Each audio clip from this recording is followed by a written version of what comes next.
Episode 43 with the Church Digital podcast. And this is going to be an interesting podcast because I'm not even going to be the host here. It looks like I'm going to be the guest that's going to be interviewed on my own podcast. This is going to be fun. See, maybe a month or so ago at this point, Kyle Schultz, who is the associate online pastor over at Northwoods Community Church up in Illinois, they're interested in maybe possibly doing some church online for kids stuff.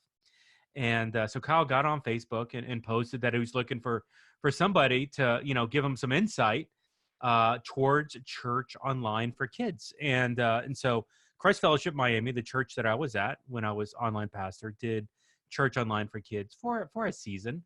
And I tagged on the threads like, yeah, I'd love to, talk with an expert too on church online for kids or somebody else who's done it successfully. And slowly we discovered that nobody else really was interested or had done church online for kids. And so it actually started a series of conversations like, who else has done church online for kids? Surely somebody has done a targeted motion towards a movement towards creating a online environment aimed at children. And lo and behold, I don't think that there are many people that have. And so instead of interviewing myself, which would be weird on a podcast, I've asked Kyle Schultz to come on and be the interviewer to walk through some questions. And together, let's just dialogue through what it means to do church online for kids. What are the strengths and what are the weaknesses and what are the issues? And just with a full disclaimer, we didn't do church online for kids that long. There were some issues that we as an organization couldn't get past. And so it did run for a period of time and then we stopped it. And they're not doing it now.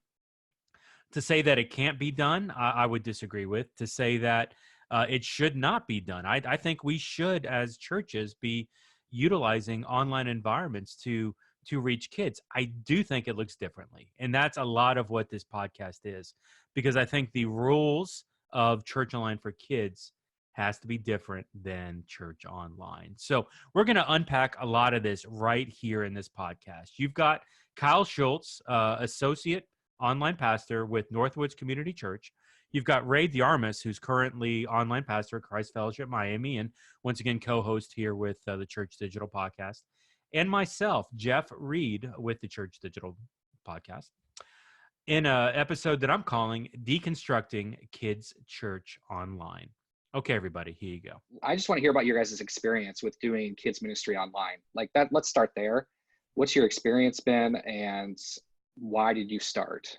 We looked at what we were doing across all of our campuses, kids, students, adult services. We were what were we, Ray? 6-7 campus multi-site church, probably 2015. Yeah, we were hovering around 8. We were getting ready. Still had Miami Beach. Like yeah, there was, and we also had like a lot of micro siting going on, like within campuses. Like we had campuses doing specialized services. Like we had Brickell going on at the time. That's true. I'd forgotten about Brickell. Yeah, there was, and there were like experimental things that we were doing at the time to reach more people. We were hovering around like 10,000 in terms of attendance. Yeah. And so for us, and that's not even including online. This is just counting some of the physical numbers at the time. And so there was a season of, hey, since we're already scaling this stuff to go multi-site, what would it look if we just scaled it a little more to take it online? Yeah. And so kind of the challenge that I brought to the kids ministry team is, all right, so we're doing skits, we're doing games, honestly, it was video worship at that point. We never did live band worship. So much of this stuff is already video based. What would it take to just do a little more work to make it not just video based for a multi-site venue, but video based entirely for online? Right. And so the big thing, like for us, there was already the stories like that would be told, kind of like forgive me, I don't know kids ministry terms, but like the parable, the story that would connect to the kids, that was already video based. We were already recording that because it was too difficult to reproduce actors across 6-8 campuses. So hey, let's just video that. Worship was already video at that point. and we were taking stuff off of Open Network. And but way back then, I think NewSpring wasn't attached to New Open Network. NewSpring was doing their own thing. They So weren't. I remember like we took a lot of stuff back then from NewSpring as well. But I also got to say this, Jeff, we wrote a lot of content. Like we had staffed writers for CF Kids at the time, which made sharing the content a lot easier, you know. And for those of you who are working with 252 or some of the other stuff, you know that they've got all the rights, they've got all that stuff. And so right now, that's not something, whether it's Gospel Project, you know, if you're on the Southern Baptist end, or whether you're, you know, if you're working with 252 in Orange, we weren't doing that at the time, which enabled us to then create a lot of content that we could share. Now, there was a lot of upfront cost to that, as you can imagine, but at the time, we were also doing aligned teaching on the weekend with kids as we were with adults. We were just packaging it for kids, which, you know, created a great vibe. It's something that we had going on for a long time, even before this era, but it enabled us to do this kind of thing and to do it well. So the biggest challenge I think that we really pulled from doing the Orange, and we'll get to this at a later point, because they ended up going to Orange, which is really what kind of dive bombed the online piece. You know, maybe you don't necessarily feel this, but being in Miami, as multicultural as we are, it was a bunch of white people on videos. Like it was not kind of, and I'm not speaking negative of NewSpring or any church, because kind of like if that's who your church is made up of, I totally recognize, hey, you know, just go with that. But in a church like Christ Fellowship, where it was like, I mean, I'm just going to make up numbers here, but Ray, 40%, 50% Hispanic, 30% white, 20% black. yeah, I mean, we have almost at this point, because races don't even mean anything anymore down here. Like seeing a bunch of white people act out something on a video, like it's awkward enough that you have to question it. Like people in the room would be like, why are there a bunch of white people up there? What are they politically trying to say? And so like, it's that tension of, you want to create your own stuff, but that costs money. But then if you don't, then you're kind of stuck with what, you know, not offending Life Church, but Life Church in the middle of, you know, Oklahoma, they have a different demographic of people who are showing up, and they may not represent as well. And anyway. And no, at the time, there weren't a lot of people creating video content either in this kind of area that we could take and we could say we could actually fit and work into this. I remember this because I was part of a group that went to go review different types of curriculums that Lifeway had to offer, that Orange had to offer. And this is before we made the jump. And a lot of it was text-based. It was like, hey, here are PDFs that your folks can download. But once again, that took a lot of it, and it put a lot of emphasis on having a quality volunteer, which is great if you can reproduce that over and over and over again across multiple locations, across multiple services. We could not, especially going week to week with the material and trying to get it at the time to match up and to sink in with alignment in terms of what was going on the weekend.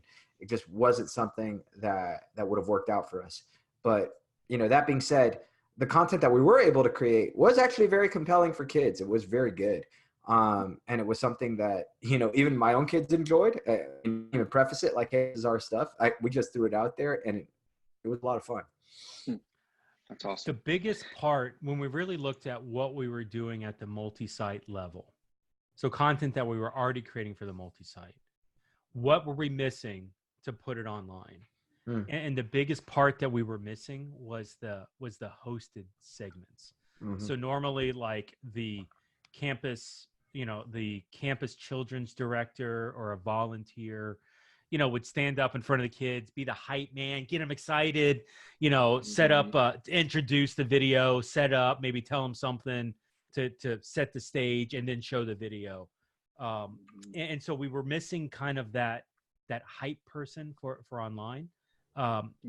Which is where Roxy fit in so well, because Roxy just exudes hype, and so like, you know, she really has that high level energy and connects so well with kids. And you put her in front of the camera, and it doesn't matter that there's no kids in front of her; she is still hyping that crowd up in real ways. And the good thing with her was we tried 2 or 3 different people in the role. 2, I think, that were staff.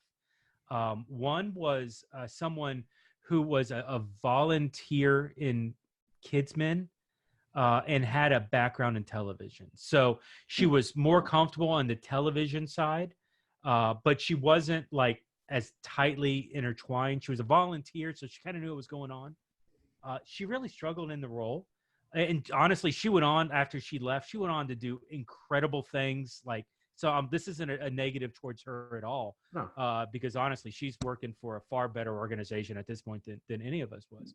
But where she struggled with it was kids ministry, and this may be just indicative of Christ Fellowship, but there's so many day-to-day changes and so much like fluidity in kind of what's happening that her as a volunteer on the outside really struggled to keep up with it. And so things would change, oftentimes between Monday and Wednesday. And like by the time she came in to film something on Wednesday, it had changed 2 or 3 times. She didn't know about it. And then we had to go back and reshoot.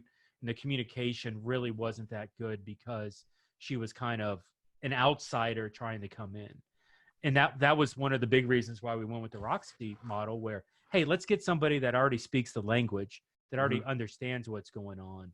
And let's just get a little more out of her. I think Roxy was part-time. I don't think she was full-time at that point. And it was something like, move her 25 to 30 hours or something like that. Just give her a little more where she can help create this content and kind of help us get to that next level, at least at the intro. Absolutely. So what would you guys say, was there a felt need in your mind for a kids ministry online? As you guys were assessing your online presence and your community, was there a need there that you guys were like, we have to do this? Or is it just something that you guys just jumped into because you're like, well, we're at the multi-site, we're already doing it, let's just try it? Yeah, that's a great question. Here's what I would say. I don't think we realized the felt need, and then the felt need became the biggest challenge. Yeah. The reason we got into it was, and I'll own this. Like I live, and I've lived my life even with the church digital. I don't think there's a limitation to what church online can be.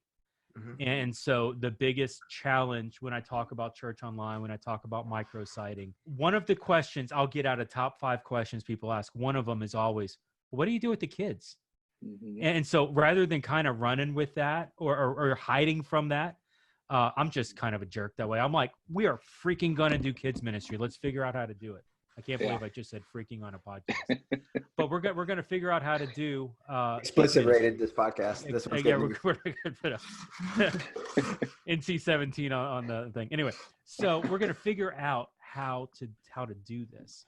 And so it was, let's throw stuff in a blender. Let's see if it sticks. Let's be experimental with it. And see how it goes. Now, the challenge with me, when I look at church online, I wasn't necessarily targeting the people. I definitely was not targeting the people in my front door or side door. I'm not targeting people who attended Christ Fellowship Miami campuses. I was trying to target people outside the city, outside the state, outside the country, around the world. And really, and I can't speak to the stats now, but when I left, 50% of the traffic of Christ Fellowship Miami Online, of their online church, was outside of the state of Florida. So there was a much larger reach. Part of that is actually, there were many reasons why that was happening. But here's the problem that I experienced. I can market an adult service. I could never figure out how to market a kid service. Like you can't market to kids. Like you can't create ads for kids. They're not on the social media. The only thing we could do was to market to the parents and kind of draw it down to the kid level. Yeah. And so that really became the problem. The biggest hurdle of church online was the adult services were very outside, external oriented evangelism, reach out, get them connected to God type of thing. The church online really evolved into, my kids are sick. My kids aren't at church this week. I want to keep them connected so they can watch the service. Now it happens. Like, it was funny. My kids were, I'm going to do bad math here. My kids were probably 4 and 6 when we were doing this. Both of them had iPads. Yeah, I'm the dad that gives their kids iPads at 4 and 6. You can email me later. But I bookmarked the CF Online on that. And they would, instead of watching freaking Handy Manny 50 times over and over and over and over again, they were watching CF online. And I personally, I love that. Mm-hmm. But it wasn't, the vision of the church was more external and reaching out, as opposed to giving people an alternative to handy manny. And so that was a lot of where the tension was. Go ahead, Ray. No, I was going to say, Jeff, the irony of that is, I think, to your question, Kyle, the answer is yes and yes. Like, there's the felt need, and there's also the understanding that, hey, there is an audience here. Like, that's the way that I'm looking at it now, where I'm hoping that one day we can bring it back, either in partnership with one of our content creators or something else. We're even working on, we're knocking on Orange's door, like, hey, look, can we get rights to this? Can we do something? And here's why, because I agree with Jeff. There's the sense of, hey, we work so hard on creating compelling content that it can't just exist for the weekend. Yeah. Like that's just bad stewardship, right?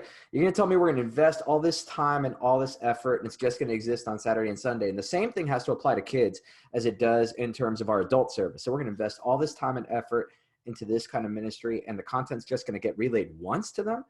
That in my view just doesn't make sense. And especially in an era where kids are used to the whole digital kind of mindset, digital and physical places, just kind of providing them the same content that they have access to. And so I'm convinced that my kids, if they'll go to church on Sunday still, and they'll want to replay that service if it was great and compelling during the week, they'll still want to go back and watch that great content. If it's presented in a package that they're going to love, absolutely. They're going to come back and watch it, or they're going to show it to their friends. Hey, look at what I'm watching. And this is the key, Jeff. I think this was our missed opportunity at the time. And I think we're discovering this more now. YouTube is like the great place for this to live. YouTube is like the grand spot for this to live, on YouTube Kids specifically. And YouTube right now is being very, very careful with kids stuff, that you've got like a special check mark. Some of you are YouTube content creators. You know this. You've seen this already, that if you are creating stuff for kids, you have to mark it specifically for kids. And they won't allow it on the YouTube Kids app, and they shouldn't, unless this is checked off so that they can review it and so that they can put it out there. So now more than ever, there is a hunger, there's a desire, there's an audience, and the kids have the capability of getting to it. And you can create great content that's made for them. I mean, let's kind of go back and let's think through about how Mr. Rogers, would pour into so much effort to make his content available for families. At churches, we should do the same thing. We should pour the same kind of efforts. And so, Reggie Joyner, if you're listening to me out there, all right, I'm telling you, man, please make Orange available so that churches can take this stuff online, because, man, there is an audience there and people need to see it. That's a great point on the YouTube Kids. I just want to put a disclaimer on that. We shut down. We switched to Orange. In the next week, YouTube announced YouTube Kids. That's fact. And it was honest, because I remember going back in and trying actually. Hey, we got a shot here. Let's, and it was too late. Like, it was already moved over. And yeah, Reggie, Orange, man, there's a lot of humility in that, right? It's like, let me create content and have it not just for under my brand, but let me create content, Orange. Let me create content for others. Yeah, we can show them at the church property, but show it online as well. Like, I would imagine there would be a lot more exposure, and I'm just hypothesizing here. Mm-hmm. But if there was a video that was shown on 252, and then that'll get some traction. But if you show that video on maybe a couple hundred church onlines, there's going to be a lot more exposure towards that. Absolutely. Maybe you're more selective about who you're bringing in, but I think, once again, it's a lot better what other people say about you than what you say about yourself. And churches, being able to provide some of that content, being able to own it to that point, like, I think that's a huge opportunity. Yeah. And there have been 2 or 3 conversations I've had. Anytime I see a underworked video person, honest to God, underworked Christian video person, I cast this vision to them. What if you created video content for churches in the kids area? And that's nothing against any of the players that are out there, but I just think there's this huge need, and there's not a lot of options out there. Yeah, you got the Lifeway stuff. Yeah, Orange. It's funny, everywhere I'm in the church world, everywhere I look, it's Orange stuff, and it's like, man, and it's good stuff. I don't want to criticize it, but love to have some other options out there that would maybe challenge and get some innovation in the area. What would you guys say is the biggest challenge that you faced when you first started doing kids ministry online? Finding the audience, because we really were limited. the adults that would watch online, it wasn't a clean fit. I'm going to answer this in two. Finding the audience is one. The adults wouldn't connect it immediately down to the kids. And so like that was a hard kind of push to get it there. And when we did really kind of figure out that we were regulated is not the word. We were kind of restricted. Our audience really was the kids who were just sick or who were traveling and stuff like that. And so that was a challenge. Probably the other challenge was when we tried to do it at the microsite level, when we tried to do house church. There's a lot of legal issues around kids ministry at house churches. And even really challenges, even seeing how when we were doing micro locations in 2014, 2015, house churches watching church online, watch parties is a common term now. But when we were doing that back then, was not a common term back then. Even how we're handling the kids, you're putting it on the website and all these people are coming to some house they don't know. Like even that philosophy's kind of shifted a little bit. Like I can remember, we had a house church up in a network that was kind of starting up in the New York City area.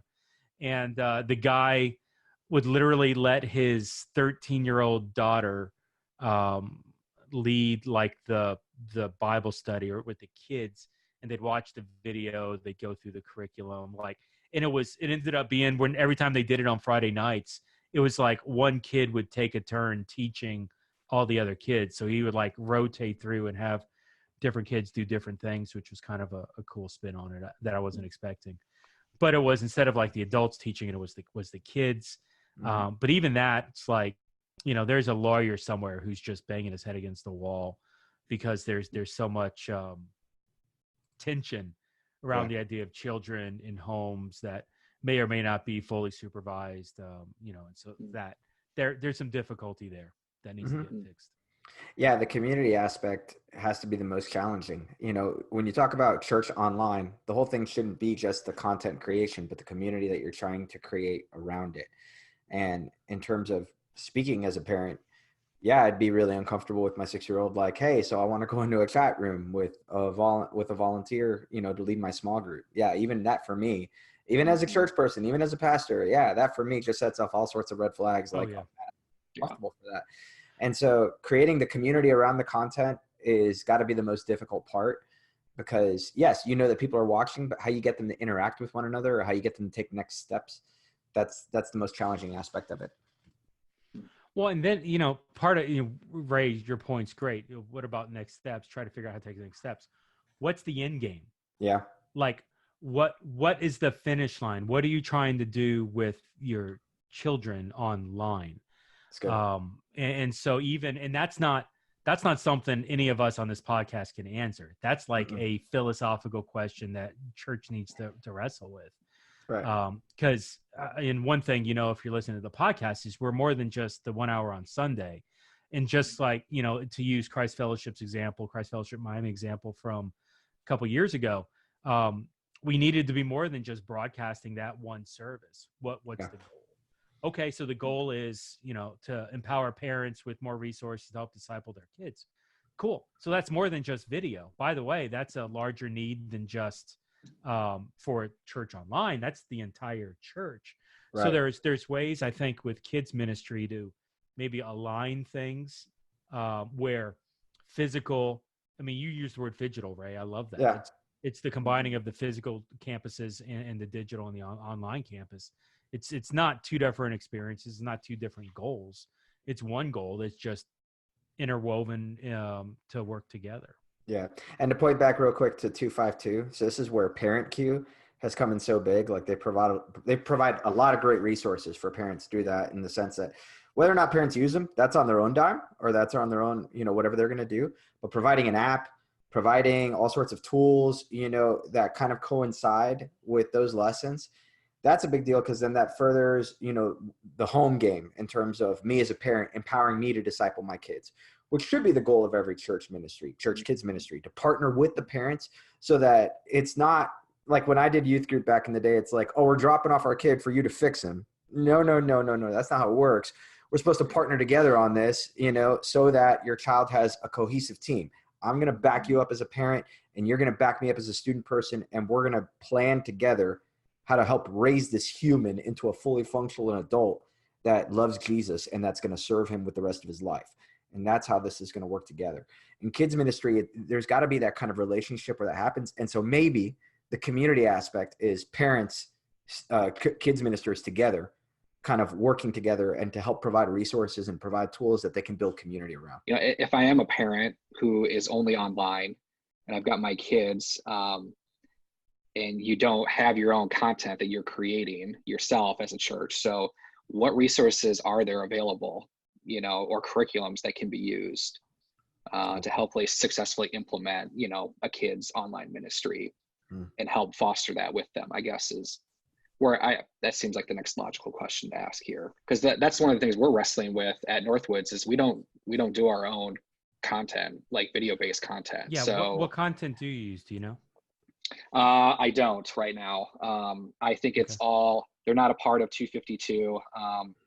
I know that they're creating their own, but none of it is digitally based right now. Okay. Well, if you are writing your own content, that at least saves you the trouble of having to jump through those loopholes, which is great.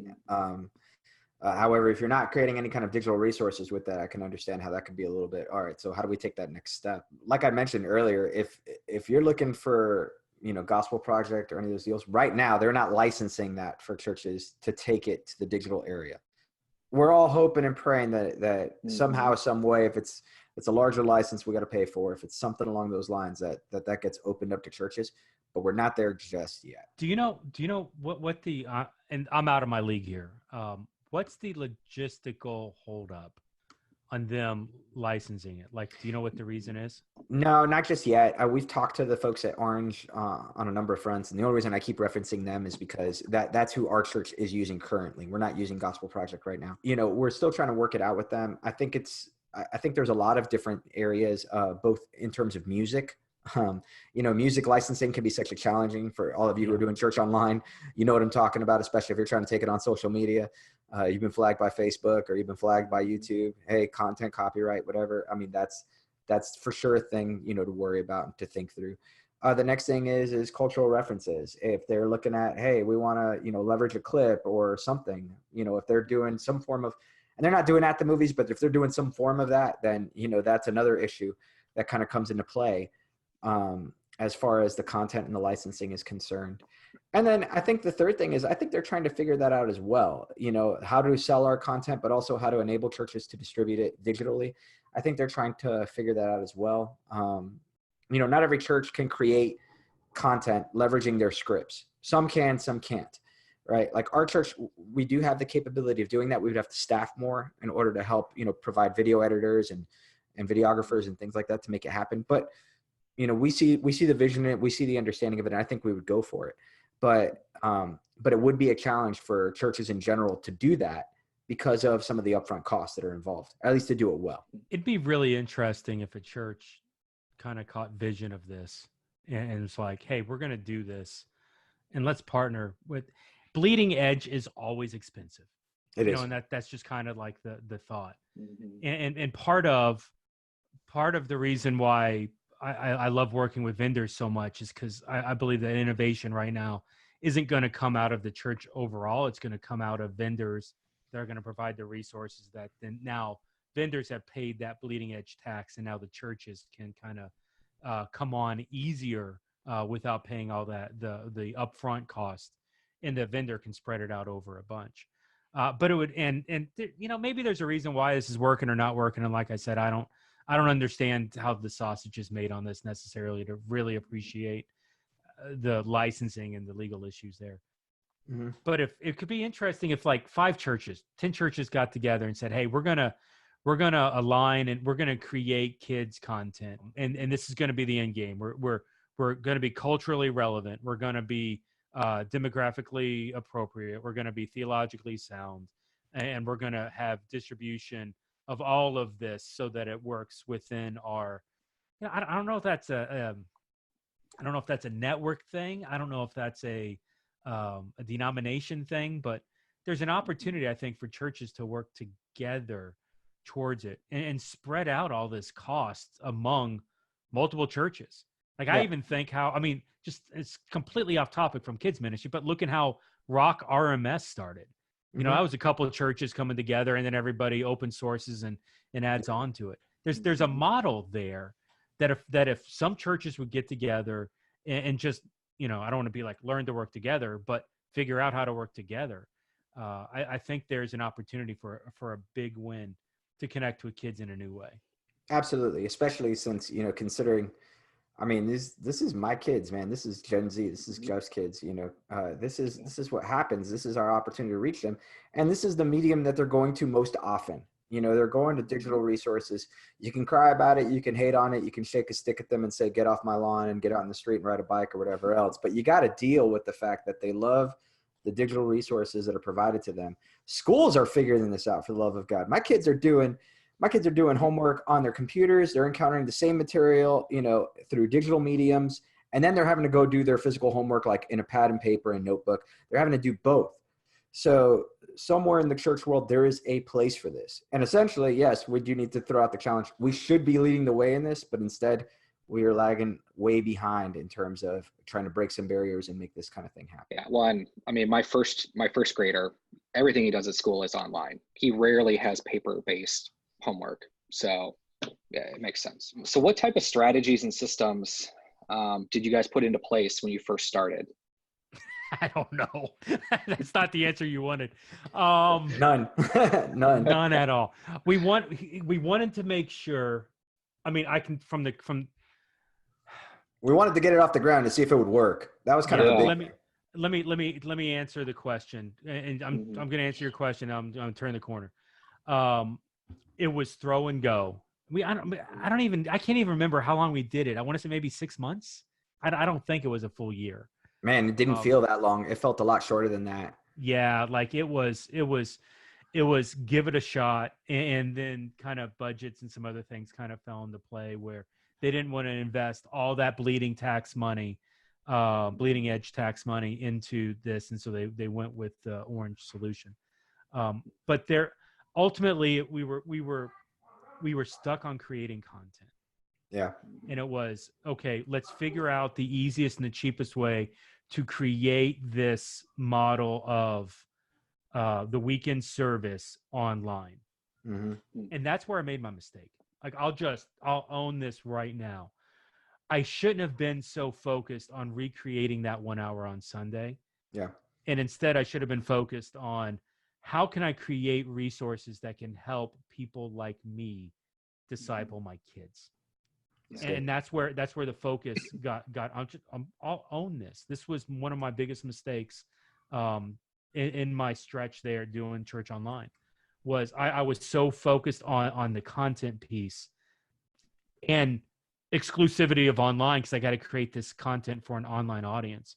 Instead, I should have been, how can I create content that will help parents disciple kids, whether they're in the same city where they attend a physical campus or whether they're in another country.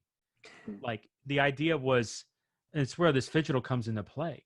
Yeah. I should have been creating content that would help disciple and resource and help parents be better to reach kids, instead of trying to figure out, how to get that skit background MC thing to look good in a video frame. I was misguided. This kind of centers around, Kyle, around the entire thing that we told you at the beginning of the podcast, where we were doing a lot of things at the time. And the truth is, we were doing a lot of things and reaching a lot of people, but there wasn't an overarching strategy in terms of what we were doing. And so that was some of the frustration that we were leading with at the time. If there's an underlying DNA behind what it is that you're doing, and if there's an underlying strategy and infrastructure, then reaching out beyond some of these things and pushing some bleeding edge doesn't feel so stressful in the organization, because it feels like you're taking what you're doing and you're taking it into a digital area. It's the same thing, that Jeff and I have discussed a lot over and over again with people with discipleship stuff. Like, you can't have church online does discipleship this way, and then the rest of the church does it this way. It's like, no, it should be unified in all areas. And so, figuring out strategically what it was we were going to do, if the goal, like what Jeff is saying, if the goal was to help parents disciple their kids, man, I think that's something that we could have succeeded at. And it would have been better in the sense of, hey, we could have done it at a pace that worked out great. We wouldn't have been concerned about creating an hour worth of content, maybe as much as, hey, here's 15 minutes here and there, but heading in a specific direction. You know what I'm saying? Of great content that's compelling for kids. It's super professional. It's very well done. And, but you live and you learn. And that doesn't mean that that's not something we could revisit, or somebody else can, hey, pick up this blueprint we're talking about now and run with it. Go for it. Yeah. And really, I mean, that's where experimenting comes into play. And we talk with churches and they're like, oh, it failed. Honestly, it's one of my regrets. I'm not saying the thing was a failure. It was so bleeding edge. It was informational. But what I regret is that we never got to turn the corner and try it again. Yeah. It was that, budget was too tight. We're not interested in going in this direction. We're just going to cut ties on this. The entire church is going to Orange, which is great, but Orange doesn't have distribution. So you're, SOL. And so like, that's the unfortunate of this. I would have loved to, okay, now I understand this better. Let's figure out how to create resources in a different topic, in a different range, under a different guidance. And unfortunately, we just didn't get the chance. That being said, man, churches out there, experiment with stuff like this. And when you learn those lessons, don't be afraid to try it again. Experiment in a different way, revamp, give it another shot. Yeah, you know what I would love to see, what I think would be great, and then maybe somebody's going to pick this, run with it, and then become a millionaire. And if you are, man, go ahead. Somebody go out there. Get your pencils ready. Hold on. Yeah, get ready. This is the idea. Go for it.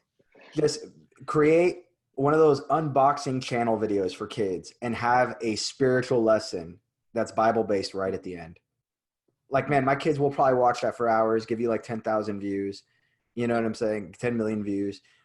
Other kids will watch it. You know what I'm saying? Because it's taking something that kids are already watching. Like that, I'm sure other parents, you don't get it. I don't get it. Kids watching watching other kids unbox toys and play with them. But they do it, like, hey, here's the newest Frozen doll. Man, let me tell you what I learned from Frozen. This is how God works. And boom, create like a devotional around that. And there it is. Because kids will watch it. They will engage with it. And leverage it for the glory of God. I mean, if we're able to create Christian radio stations for the glory of God based on the same pop music that we listen to, you can do this. So go for it. I'm definitely with you on that. I mean, because my boys, they're on YouTube Kids. They watch Ryan's World and other things like that. And I'm like, how can we create content that's more based around what they should be learning instead of about a toy, And so, yeah, that resonates a lot with me, a lot. And let's shift, because this is interesting. And this is not what we want to talk about with online, but let's really dig into the content here, right? The problem is that, at least I would throw out as option number one, the problem is that we're so focused on throwing an agenda or a series or a topic or pushing the stuff on that we're not really engaging and listening. And the problem, if we could figure out how to, and I don't know, how do you engage and listen to little kids, which is another thing, which is why I'm so focused on parenting instead of the kids. And that might be a crutch in itself. Maybe there is a way to listen to the kids to get down to that level. But it seems to me like if all we're doing is, and this is what I was guilty of, let's figure out how to create this new dynamic sermon series for kids, or this new, whatever it was, message series or topic series or story series, whatever the language was. And it's like that just became the overarching vehicle of everything that we did with kids ministry online. And there's, I'll just speak in my language, there's hollowness to that. Like that's not something that you can build an effective church and effective ministry, a kids ministry on. There has to be more to that. There has to be, and I don't want to use the word physical connection, but there has to be something richer than just the story. If I'm watching, and I'm using a dated reference of Handy Manny, because my kids were addicted to Handy Manny.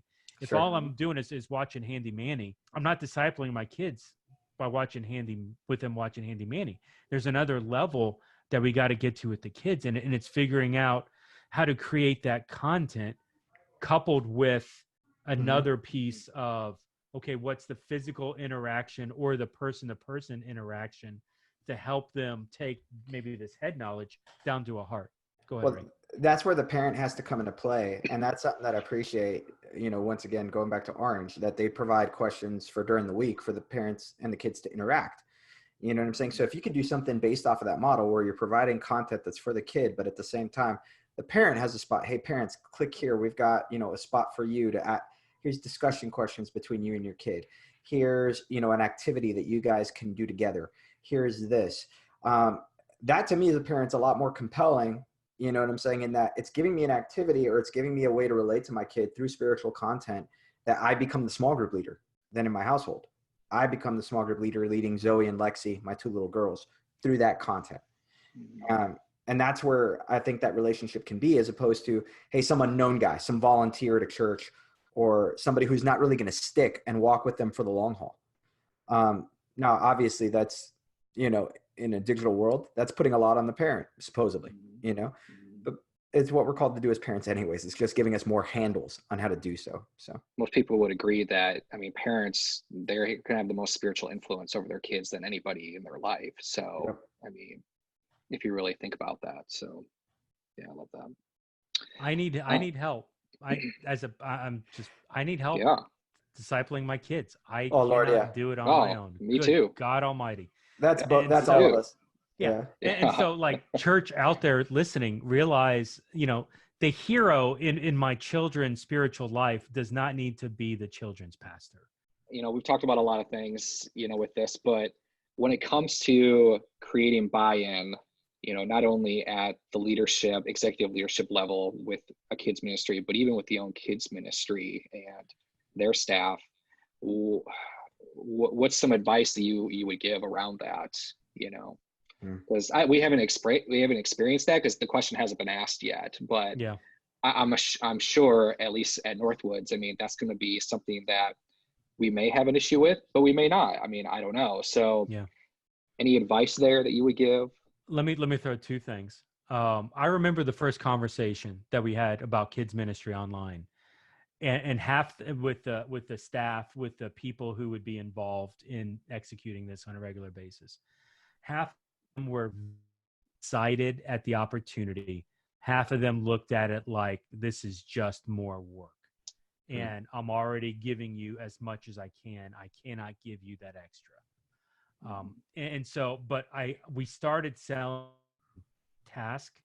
We didn't necessarily sell it on vision, on discipleship, because at the time, church-wise, we were very task-oriented and not necessarily, person-oriented.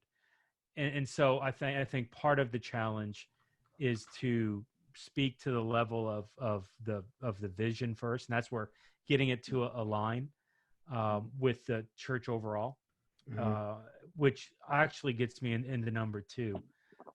Figure out how it's a win for physical as well as online. Because, and especially, you can look at your CMS check-in. I'm willing to bet if you're like any other church in America, 1 week out of 3, the kids are there. So 2 weeks out of 3, the kids are gone. Your adult stats may be worse than that, but you at least know through kids check-in, what that is. And so realize that's another opportunity for you to engage with kids. That's another opportunity for you to engage with parents with added value for them to maybe understand something at a spiritual level during the week. I think there's a lot of effort in church overall, not just kids ministry, towards that 1 hour on Sunday. And if we just put a fraction of that towards the other 167 hours a week, so that people can be Christians, so that they can understand their spiritual calling outside of the physical church building on Sunday, I think the church would be in a better place. And so it's leading with a lot of that vision and understanding, assuming your church is on board with that, that'll really help you get to that. Sometimes you're going to have to sell this vision up, man, because if you're excited, listen, I'll just tell you, for me, if it was hard going up, that was eventually bought into, and then scrutinize, learn from it, and make adjustments, as you're doing it. There's not a lot that are doing it, but that doesn't mean it shouldn't be done. This is, to me, like I said earlier, kids ministry, deaf. These are 2 things that I think the church is grossly missing an opportunity by not capitalizing and building on this in the digital scope. That's good. There are steps to this. I don't think it has to be an all-in to thing, to tell your leadership, hey, we want to just dedicate a bunch of resource to starting an online kids ministry. I think there are steps that you can take that can help lead to that, which when you provide enough wins over time, enough momentum in a specific direction, that's compelling enough for leadership to create buy-in with them, which I think they would see the value in it. I think the first person you need on board is actually your kids director, because they're going to be not just creating the content, but you got to be completely aligned. You don't want two different churches existing, like your kids online ministry and then your kids in-person ministry. And you don't want them to think that you're trying to compete with them either. Which is where a lot of people start with online spaces, right? Like, oh, online competes with the weekend. No, it doesn't. It enhances the weekend, but it doesn't compete with the weekend. It allows the same content that you're creating to live on for a long time and to be leveraged for a lot of people. Why not go ahead and, kind of like what we were talking about, create a few resources that your parents can use and put them on digital platforms and promote them and talk about them and leverage them often, refer back to them and point to them over and over again. You create a Bible story for kids, a Bible study for kids, put that on digital platforms, leverage them often, talk about them often, refer back to them, and then use those steps. This way you can come back to your leadership and you could say, look, this thing got like 300 views in the first couple of weeks that it was up. People are out there watching it and they're sharing it. This is what's happening with this. Imagine if we did just a little bit more, and don't cast like the whole thing in front of them, but just start walking them slowly through this process. Because to Jeff's point, this is very bleeding edge on a lot of fronts. And so that you don't have to jump all the way in the river. There are steps that we can take to get there. So before we go off, starting a bunch of different, side projects, competing with all the different content creators that are out there for kids materials, let's see if we can take some steps in the right direction to help provide resources for both kids and parents to grow in their relationship with Jesus. That's really good. And I love the idea, Ray, of your like start, bring the children's director, bring the kids director in early. I would even say, let them define it. Let them create the why of it. You've heard Ray and I ramble on about kids ministry, and we're not the experts in this. You have a staff expert. And so letting them define it is going to give them the ownership down the road when there's tension, when things are being called into play, when there's questions, when there's evaluating for how to make it better. If they own it at the beginning, they're going to own it in that season. Absolutely. That's great. To switch gears just a little bit, obviously there's a lot of talk about micro churches and in the online space. What does a successful kids ministry look like? And you guys alluded to some challenges that come with that earlier, but let me ask this, Kyle, before you do that, just to give me context. What is a micro location? Because a micro location looks like 50 different things. Sure. With you guys, what does micro locations look like where you're at? Yeah, we've got a couple right now that are meeting outside of the Peoria area that would not be able to travel to get here. We've got one in the Quad Cities, which is about an hour and a half to 2 hours away from us. We've got a group of 15 people that meet at a house, and they kind of rotate between each of the couple's houses each week. And, one of the questions that they're asking is, how do we minister to our kids in that setting? And what does that look like as it continues to grow? And one of the approaches that we're, as a church, moving to is we're really going to use our micro churches as a way to plant churches, because we're moving from a multi-site approach to a church planting approach. Okay. And so that's just one of the things that we're kind of wrestling with, and that's been asked of our micro locations of like, we're having a hard time figuring out what to do with our kids when we're meeting. So what's the average size of a micro location right now? Our biggest one, they have 15 people that are there, and there's a couple of them that have kids. It's not a huge demographic of children, but there are some kids that are represented there. So this is the challenge in terms of liability. Because I remember, Jeff, we talked about this with Danny Hicks, I believe, too, at Elevation, in terms of their watch parties and how this has kind of become, a bit of an issue.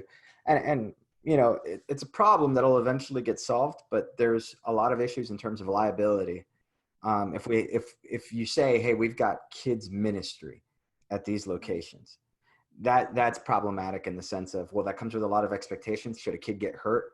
Even if the kids are just, hey, playing outside in the backyard, jumping on a trampoline, and all of a sudden one kid falls, breaks their arm. Okay, what happens now? Is the person hosting, the watch party or the micro location liable? And the answer, unfortunately, is yes, to a degree. And then the church also becomes liable if it falls underneath that umbrella of, hey, we're an expression of the church wherever we're at. And so that's where you want to be very, very careful of how you express, hey, kids are welcome here, etc. Or, hey, we want to do kids ministry at these micro locations for right now. That may be an unwise thing because there's not a great solution on that front for kids. Yeah, I don't know, Ray. A lot of the same. I've literally had this conversation. The same liability you have with kids at a micro location, it's the same liability you have with kids at a small group at somebody's house. Like your church is already taking some of this risk on by doing things at houses, and so there is an inherent risk with that.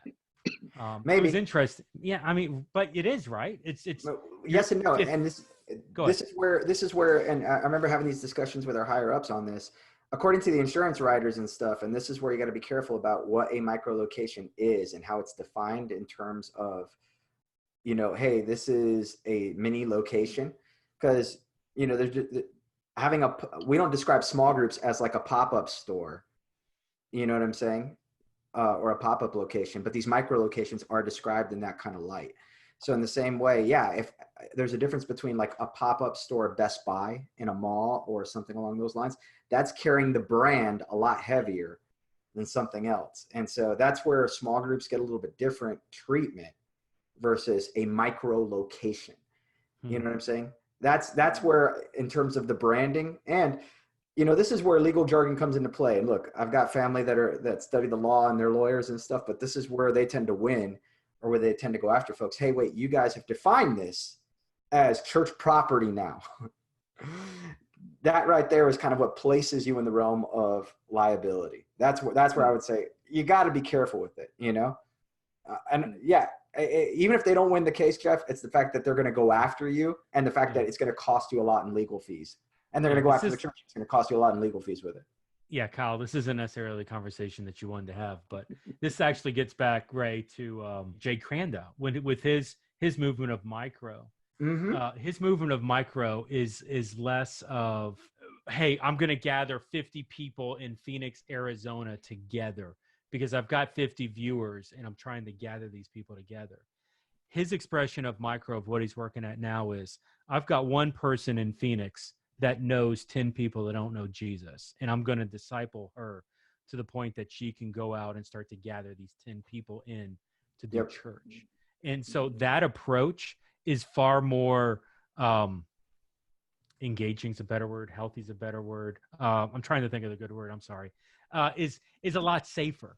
I mean, if you're bringing in 10 of your friends into your house and 4 of them have kids, that's a lot safer opportunity, which is actually why it's probably small groups is a little safer of an environment, because you don't have random strangers walking in, which honestly, having done the microsite model that was, hey, let's try to cluster these people together. It is kind of weird when you're like, hey, I want to post your website, your name on your address, home address on our website, and people are just going to randomly show up. Like that's weird.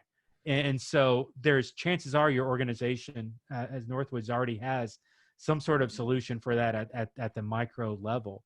But a lot of that is if it's a safer environment, you don't necessarily have some of those worries, or you're less worried about that. Yeah, the other part of this is, and I hate to even like play this card, but it's worth doing. Nowhere in the Bible does it say you have to do kids ministry. Like, that even kids ministry itself, I think was, I think, and Kyle, you may have been there, but Jason Morris is actually talking about this at the Church IT Network. I think he said it was like late 800s when the church is trying to kind of figure out, we got to separate the kids into something. So they farmed them out into like the school classrooms or something. I don't know. But at the end of the day, I would even challenge a little bit of at the micro level. Let's not figure out how to shuffle the kids off into daycare. Because if the best that you can generate on your own is daycare, then yeah, let's figure out how to make it inclusive and make them a part of it. Yeah. And so it's a hard question. It causes people to question some of the values they may already have within their church or organization. But like a micro location to the end of planting churches should not die. That movement should not stop to exist because we don't know what to do with our 8-year-old. Right. And you know what, Jeff, and you're 100% right. This is kind of a struggle in terms of the model. If you're looking for a micro location to be an exact microcosm of what you create on Sunday morning, that right there is already going to be flawed. So if you want to check in kids and kind of shuffle them off to a bedroom or a playroom or something along those lines, that's going to be flawed in the same way that I wouldn't want greeters at my micro location. You know, I'm not going to have people out in front of my house like, hey, welcome to Christ Fellowship and come on in, and Ray's sofa's right there and the fridge is there, and yeah, with the street signs and the whole nine and branded t-shirts and all that stuff. So, you know, I mean, if that's the model you're going for, then that's a model to go for, but that's going to be something that's difficult to replicate over and over and over again, which is kind of where it comes into play. Whereas something, to Jeff's point, that looks a lot more like small groups. I mean, I tell every couple that comes in with kids in my small groups, hey, if the kids run in because they got to go to the bathroom, it's okay. I don't want you to freak out. You know, if we got to stop the Bible study because somebody got a boo-boo, it's okay. They're free to run in there and play with the toys and have fun with the kids and all that stuff. And then for those of you without kids that are here in the small group, I just want you to understand that that's what this is. I want you guys to get used to it. I want you to treat them like your nieces and nephews and just totally be okay with them running around and being all right with that. Are you guys good with that? Yep. If you're not, that's okay. We'll help get you matched to another group. There's other churches. There's other places for people to connect. If they're not connecting because kids are running in and out of the house and having a good time, well, man, that just may not be for them. And I know I sound mean by saying it, but man, there's way too many free expressions of church out there for you to try. Go lead one if it's not good enough for you. Yeah. Well, gentlemen, that's all I've got as far as questions so far for today. So awesome. Hey, was this helpful? It was super helpful. Yeah. Especially around the micro church side. I hadn't even thought about the legal side of it. So that's super helpful just to know. But yeah, I truly appreciate your time and your wisdom, you know. Not Kyle, we appreciate you bringing up the conversation, man. It's something that we talk about quite often still to this day because, you know, in our heart, and Jeff's in a new church and I'm still here at CF. In our heart, there still very much is a place for this. Nobody's figured it out yet, but there's a place for this.